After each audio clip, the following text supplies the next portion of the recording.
මැද පෙරදිග කලාපය මේ වන විට ගිනියම් වෙමින් තිබෙන අතර ඉරානයට සම්බන්ධ ප්‍රොක්සි මිලීෂියා කණ්ඩායම් විසින් කුවේටයේ පිහිටි එක්සත් ජනපද හමුදා කඳවුරු විලක්ක කරමින් ප්‍රහාර එල්ල කර ඇති බව වාර්තා වී තිබෙනවා.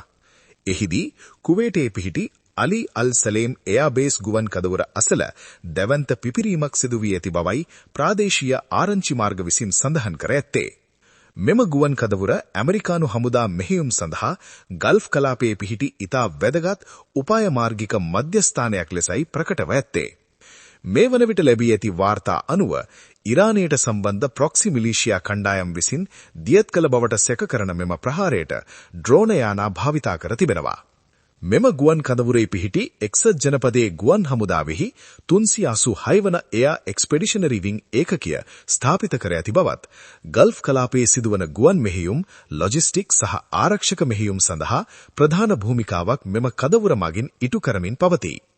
මෙම ඩ්‍රෝන ප්‍රහාරයෙන් පසු කඳවුර තුල විශාල පිපිරීමක් සිදු වූ බවත් කඳවුර ආරක්ෂා කිරීම සඳහා හදිසි ආරක්ෂක පියවර ගත් බවයි වාර්තා වී ඇත්තේ. මීට පෙරද ඉරානයේ විසින් කලාපයේ ඇමරිකානු හමුදා කඳවුරු ඉලක්ක කරමින් ඩ්‍රෝන සහ මිසයිල ප්‍රහාර කිහිපයක් එල්ල කිරීමෙන් පසු එව ප්‍රහාරවලින් එක්සත් ජනපද සොල්දාදුවන් කිහිප දෙනෙකු මිය ඇල්ලෙදී. ඒ හේතුවෙන් කුවේටයේ පිහිටි ඇමරිකානු තානාපති කාර්යාලය විසින් මිසයිල සහ ඩ්‍රෝන තර්ජන පිළිබඳව పూర్ව ආරක්ෂක අනතුරු ඇඟවීම් නිකුත් කර තිබූ බවද සඳහන් කර තිබෙනවා. මෙවැනි ප්‍රහාර මගින් මැද පෙරදිග කලාපයේ ගැටුම තවදුරටත් පුළුල් විය හැකි බවයි විශ්ලේෂකීන් විසින් සඳහන් කර ඇත්තේ.